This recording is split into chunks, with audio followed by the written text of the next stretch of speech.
आपल्या काळात प्रेम होतं, ह्या काळात अट्रॅक्शन आहे. अट्रॅक्शन संपलं की प्रेम पण संपलं.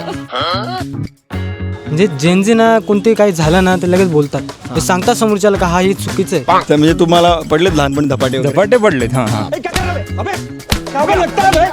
जे मिलियनर असतात ना ते थोडे ॲडजस्ट करून घेतात. त्या वेळेला जर तुम्ही टोकलं नाही तुमच्या मुलांना तर ते पुढे त्यांना माहीतच नसतं what is right what is wrong. हे सगळे लहान मुलं आजकाल विसरली आहेत. त्यांना मैदानात नेलं की बोलतात घरी कधी जायचं मोबाईल बघण्यासाठी. तर ती मजा त्यांना नाही भेटली जी आपल्याला भेटली. ये बड़ी अच्छी बात कही है. ॲज पर सोशल मीडिया आत्ताचं Gen Z is always best. Maturity आल्याशिवाय प्रेम करणं चुकीचं आहे. म्हणजे आम्हाला आठवते आमची आजी एवढी कडक असायची ना की आम्हाला कुठल्या एका मुलीकडे बघायला सुद्धा भीती वाटायची. काही जण तर अक्षरशः सांगतात आम्हाला इच्छा मरण दिलं तर बरं होईल. नमस्कार रामराम मंडळी. तर तुमचं स्वागत आहे आपल्या आगळ्या वेगळ्या चॅनलमध्ये ज्याचं नाव आहे क्रिएटिव्ह क्रांती. आणि आजचा आपला विषय आहे जेनझी चांगले आहेत की मिलेनियल्स चांगले आहेत. एक जनरेशन विश्वास ठेवते हार्डवर्कवर आणि एक जनरेशन विचार करते की स्मार्ट वर्क चांगलं. जेनझी म्हणजे 96 नंतरचे बॉर्न आणि मिलेनियल्स म्हणजे 96 आधीचे जन्माला आलेले. दोन्ही जनरेशन एकमेकांसोबत चालू आहे, ॲडजस्ट करण्याचा प्रयत्न करते.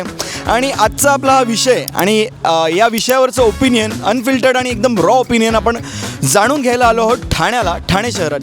ठाणे शहर म्हणजे द सिटी ऑफ लेक्स. आणि आज आपण आलो आहोत ठाण्यातलं एका फेमस तळ्याकडे म्हणजे उपवन तळं. आणि हे एक सुंदर आणि निसर्गरम्य जागी वसलेलं तळं आहे. तर आपण विचारूया ठाणेकरांना की जेनझी चांगले आहे का मिलेनियल्स. तर चला तर मग चल. जेनझी आहेस तू, मग तुला काय वाटतं जेनझीबद्दलची एकदम स्ट्रॉंग एकदम व्हॅल्यू कोणती आहे की जेनझीबद्दल हे आमचं भारी आहे बाबा? म्हणजे जेनजी ना कोणते काही झालं ना ते लगेच बोलतात, ते सांगतात समोरच्याला का हा हे चुकीचं आहे, हे चुकीचं आहे. आणि जे मिलियनर असतात ना ते थोडे ॲडजस्ट करून घेतात. जेनझी और मिलेनियल कोण बेटर आहे? तर मग तुमचं काय ओपिनियन आहे? सो दोघंही आपल्या आपल्या परीने बेटर आहेत. जेनझीमध्ये if we see at patience level किंवा काही अशा गोष्टी आहेत डेडिकेशन वगैरे ते मिलेनियल्समध्ये जास्ती आहे. जेनझीमध्ये आय फील थोडं कमी आहे because they are in to the AI generation. So they wants everything fast as possible. समज रहे हो? समज रहे हो? तर आपल्या वेळेसची पिढी छान होती की मैदानी खेळ होते, आपण एकदम आनंदी राहायचो. असं आत्ताच्या मुलांना खूप टेन्शन आहे, जसं की अभ्यास मोबाईलवरतून सगळं मोबाईल म्हणजे मोबाईलमध्येच असतात ते सारखे. त्यांचं मैदानी खेळ नाही तर मज्जाच नाही.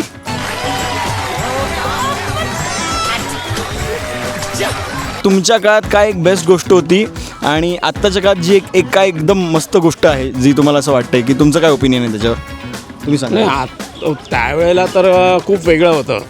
आता काय झालं यावेळेला म्हणजे ज्यावेळेला राजीव गांधी होते त्यावेळेला त्यांनी ते टेक्नॉलॉजी आणली नवीन, म्हणजे कम्प्युटर टेक्नॉलॉजी. पण त्याच्यामुळे काही नुकसान पण झालं, काही फायदा पण झाला. म्हणजे नुकसान कसं झालं की जिथे 10 माणसं काम करत होते तिथे 2 माणसं काम करायला लागले, 8 माणसं बेकार झाली. जनरेशन झी ही खूप ॲडव्हान्समेंटमध्ये आहे, बिलीव्ह करते टेक्नॉलॉजी वगैरे त्या सगळ्यावर. टेक्नॉलॉजी सोडली तर अजून काय छान आहे त्यांचे स्ट्रॉंग पॉईंट्स आहेत जनरेशन झीचे? नथिंग. प्यारी समज गई. तर तुमच्या काळातले असे मैदानी खेळ काही तुम्ही खेळलात किंवा तेव्हाची आठवण जे आत्ता तुम्ही मिस करता असं काही आहे का?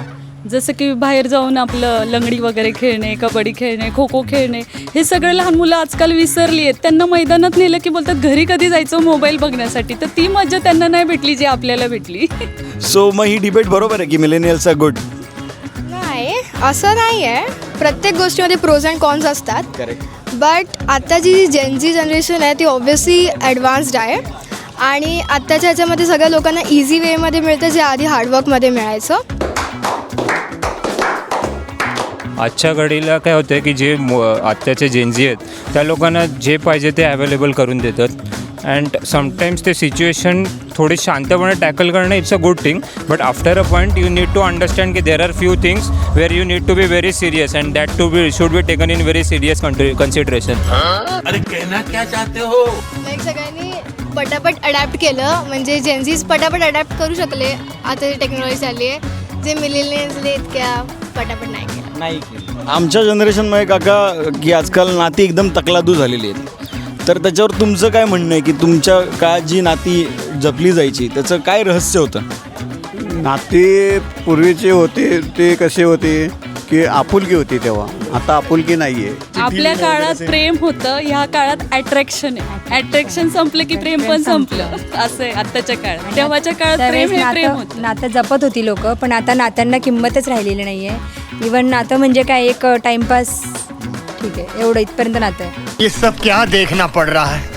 अच्छा है मैं अंधा हूँ. आत्ताचे रिलेशन्स एकदमच फास्ट आहेत. म्हणजे काय काय टर्म तर आता मला पण नाही माहिती. दॅट बेंचिंग थिंग अँड मग तुम्ही ते जरा मला सांगू शकता की ते काय असतं नक्की, बेंचिंग काय असतं आणि त्याच्या मागे पुढे काय वर्ड्स आहेत? म्हणजे it is like all these terms are रिलेशनशिपवाले. Even I am not familiar with those slangs. हां, कारण की तेवढे हे काय केलं अजून फॅमिलियर झाले नाही. कारण की ते सध्या जेनझी अल्फावाल्यांना जास्त माहिती आहे, जेनझीजपेक्षा. तर ते अल्फावाल्यांना जास्त माहिती आहे. तर अजून आम्ही पण त्या लोकांनी एवढे ते अडॅप्ट केले नाही आहे ते स्लँग्स जे अल्फावाल्यांना माहिती आहे. आता तुम्हाला कुठली लग्नपत्रिका द्यायची असेल किंवा कुठलं काय संपर्क करायचा असेल तेव्हा घरी जाऊन तुमच्याशी संपर्क होत होता, म्हणजे फेस टू फेस. तुमसे ना हो पाएगा. ते आता तुम्ही डायरेक्ट टेक्नॉलॉजी असल्यामुळे ते व्हॉट्सअपवर पाठवलं जातं. म्हणजे कोणाशी संपर्क नाही, कोणाशी काही नाही. एखादा मुलगा आणि मुलगी म्हणजे आई वडील आणि ठीक आहे, शिक्षण चांगलं आहे, सगळं मिळालं, आईवडिलांनी शिकवलं, गेले अमेरिकेला, बरोबर. पण आई वडील त्यांच्या इथेच असतात, बरोबर आहे. पण आज प्रॉब्लेम काय झाला आहे, काही लोक अक्षरशः म्हणजे काय म्हणतो आपण आश्रमामध्ये, बरोबर आहे. पण ते खटकतं थोडंसं. ठीक आहे, आईवडिलांनी शिकवलं, तुम्ही मोठे झालात, तुम्ही गेलात पुढे, पण काहीतरी थोडंसं लक्ष ठेवलं पाहिजे आपल्या आईवडिलांवर काय. आणि आईवडील मग एकदम अरे माझा मुलगा अमेरिकेला आहे, पण अमेरिकेला आहे, बरोबर आहे, नाही असं सगळेच नाही करत, असं म्हणणार नाही मी काय. पण काही असे आहेत की मग वय वाढतं, मग तो आईवडील म्हणतात अरे आमचा उपयोग काय घरात राहून. काही जण तर अक्षरशः सांगतात आम्हाला इच्छामरण दिलं तर बरं होईल, असे पण म्हणणारे आईवडील आहेत. मग ॲज अ मिलेनियल तुम्ही या जी पुढची जनरेशन जी आहे त्याला तुम्ही काय एक सल्ला देऊ इच्छिता? तर आत्ताच्या काळातल्या मुलांना मी हेच सांगेन की आधी शिका, मग करिअर घडवा, मग प्रेम करा, आणि मग ते प्रेम त्याला म्हणावं खरं प्रेम. आधी जे झालं ते अट्रॅक्शन जे असतं. मॅच्युरिटी आल्याशिवाय प्रेम करणं चुकीचं आहे. ये बड़ी अच्छी बात कही है. पूर्वी जे संस्कार होते ना, त्या संस्कार असे होते की लोक एकत्र जॉईंट फॅमिली होती, त्यामुळे रिस्पेक्ट होता. सोशल समाजामध्ये रिस्पेक्ट होता एकमेकाला. फॅमिलीला तर होतात, पण बाहेरच्या लोकांना पण रिस्पेक्ट होता. प्रोग्रेस तर काळानुसार व्हायलाच पाहिजे. त्याचप्रमाणे प्रोग्रेस होता होता आपले जे संस्कार आहेत, आपले जे कल्चर आहे ते पण सांभाळायला पाहिजे. क्या बात है सर, क्या बात है सर, क्या बात, ये बात है. सो मला सांगा की तुम्हाला मिलेनियल्सबद्दल काय राग आहे, जो ॲक्च्युली जे फाईट आहे ना जेनझी वर्सेस मिलेनियल, तर तुमचे पण पॉईंट म्हणता की तुम्हाला काय वाटतं मिलेनियल्सबद्दल ना हे एकदम फुद्दूगिरी आहे, हे आम्हाला नाही आवडत.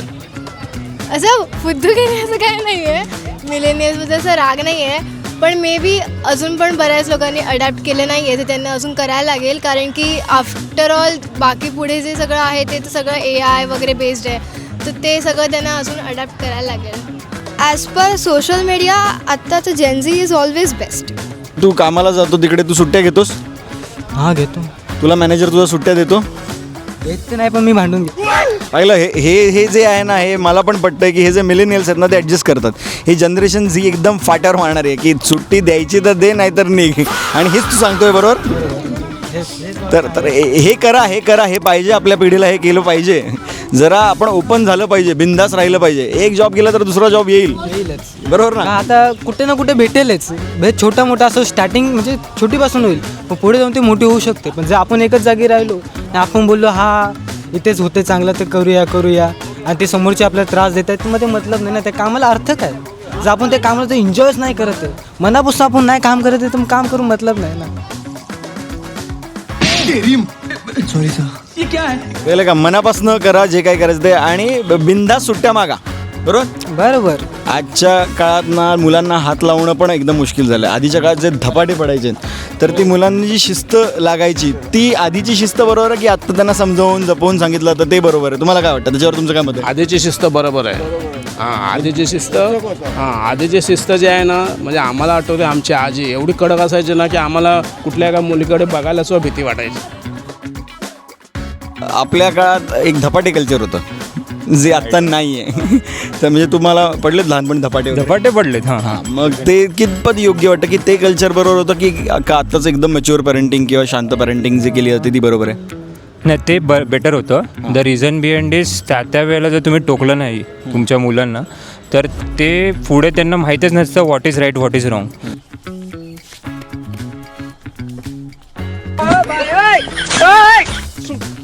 म्हणजे तुम्हाला घरी कधी फटके वगैरे पडलेत का? अच्छा, म्हणजे अजून तुम्हाला पण पडले गेलेत?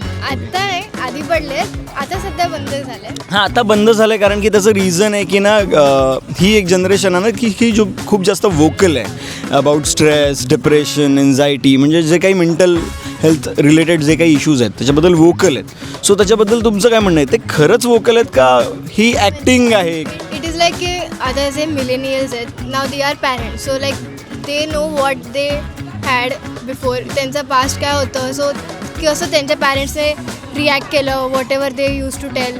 मग तसंच ते आता त्यांना माहिती आहे सगळं, त्याच्यामुळे मग ते आता आमच्यासोबत असं करत नाही. आणि मम्मी खूप मारायची. आता मारायचं लांबच, आपण ओरडू पण शकत नाही आत्ताच्या मुलांना. त्यांना लगेच वाईट वाटतं. आपल्याला मारून बिरून मम्मी मोकळी. मग त्याच्यामुळे आपण घडलो आहे का? म्हणजे तेव्हाचं चांगलं होतं ट्रीटमेंट पालकांची की आत्ताची ट्रीटमेंट चांगली आहे? तेव्हाची चांगली होती, पण आताची पण मुलं पण तेवढी फॉरवर्ड झालीत की त्यांना लवकर कळतं. आपल्याला मारून सुद्धा कळत नव्हतं, आज त्यांना बोलून सुद्धा मोबाईलमुळे कळतं. एवढा फायदा झाला आहे की मुलं पटकन म्हणजे सगळ्या गोष्टी लगेच कॅच करायला लागलेत, की जेणेकरून जे आपल्याला काहीच येत नव्हतं मोबाईलमधलं एम पण माहिती नव्हतं, ते आजकाल मुलांना खूपच कळतं मोबाईलचं.